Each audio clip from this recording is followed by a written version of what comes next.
Hello friends, today we're going to be looking at my new track, Late Nights in Mankato. What the track is for me is a hype rap for the local Mankato music scene. Yeah, so let's dive into the track. So this is the final track minus the mastering. This is another song that was largely based around a melody loop, Cymatic's Oracle Dark Melody Loop 1.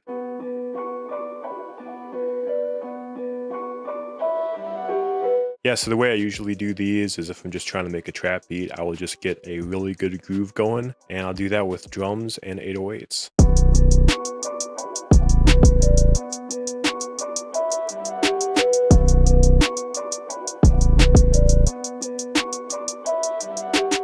And like a lot of my beats, once I get a groove like that I like, I'm very quickly able to make a whole track. For my drums, looks like a lot of cymatic samples, a couple decap samples as well, and the 808s from decap. So the sample, the drums, and the bass is really my foundation, but as always I have stuff that I add around that to keep it interesting.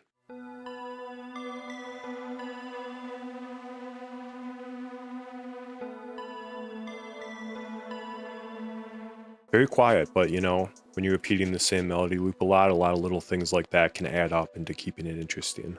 Just looking at my vocal bus here. Cruising down on Madison, we back again. This town is embracing me and now it's coming out my pen. So I have a main vox, which is centered and it's the loudest. Nights in Mankato, bright lights in Mankato. Then I have two additional vox, much quieter, panned hard left and right. Nights in Mankato, bright lights in Mankato. Here it is all together. Minneapolis, alright, that's okay though, we got sounds. Yeah, as well as some additional vox that comes in to emphasize things during the verses. Now I'm feeling my own flow. Feeling my own flow.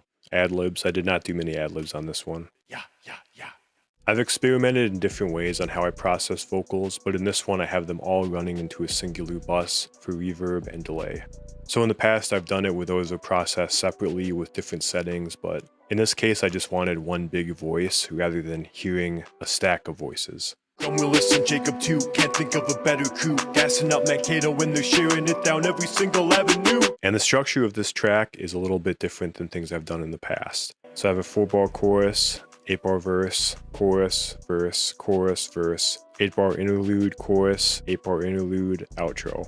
The reason it's structured that way is because I based the structure off of this track by Drake called 10 Bands. And I've never done that. I've never taken a song and followed the arrangement of it in that way. And I based it on this song specifically, not only because I love this song, but because I wrote a 4-bar chorus and I was not sure what to do with that. So this was a useful format for me to jump into. Final thing I'll look at here is just my choir. Got the music! Just low pass filter in the beginning of it. Slowly opens up. We got the music! Yeah, and that's many voices of me, and it still sounds like me, so what would have been cool is if I had gotten a bunch of people in Mankato to say we got the music. Then it would have sounded way more like a crowd, and I could have had all these people in Mankato involved. Next time. Yeah, so that's it for the track. One thing I did for this song that I've never done before is I made a full music video. So I've made a lot of rap songs over the years, but it's never been anything where you see my face. I've never made any type of video content around it, and I've definitely never performed it live. So the first step for me was just making any video of me rapping. So it's kind of scary for me, even though it was just me home alone, I knew people were going to see it. Set up my camera in my kitchen, I practiced a little bit, cringed a little bit on how I looked, made some adjustments, made something I could live with, and I put it out. What helped me eventually make a full video was that small piece of content resonated with people more than any other way I had tried to promote it. So my next step is I wanted to make a music video. My initial idea was it's not going to be me rapping the whole time. I just felt like that was just way too much. Like I didn't think I could do it. I thought it would look really bad. So what I did first is I just took a bunch of footage of me driving around the city. The plan was to then film myself in a couple locations and maybe just have the choruses me live rapping. The rest was just going to be footage of the city. I was getting ready to film that and I was just feeling so self-conscious I didn't think I could do it. I felt self-conscious just taking the city shots by myself. So I asked a buddy of mine, Willis, to come and help me film it. And he's a guy that knows a lot about video, so his expertise was definitely useful, but I really just needed someone there so I didn't feel so embarrassed trying to film this thing in public. We started nice and easy, just getting some footage in a pretty secluded spot, so I just had to get used to rapping in front of one person. We walked around, got a couple different shots. I thought the scariest shot for me was going to be on the bridge overlooking Mankato. It's a very busy street, and I didn't think I'd be able to perform while people are driving by and they can see me. At that point, we'd already done a couple takes and I was feeling pretty good, and I was having fun with it.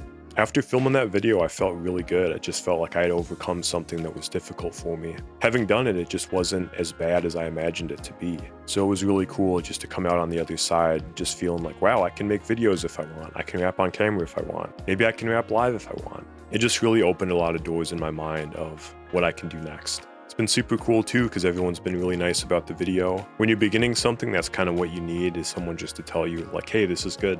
It was okay that you made that.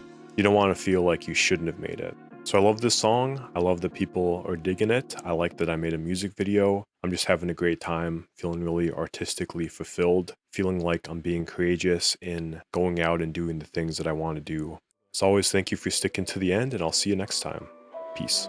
Late nights in Mankato, bright lights in Mankato. It's not Minneapolis, alright, that's okay though. We got sounds, the tightest scene that's ever been around. Flow so high you cannot see the ground.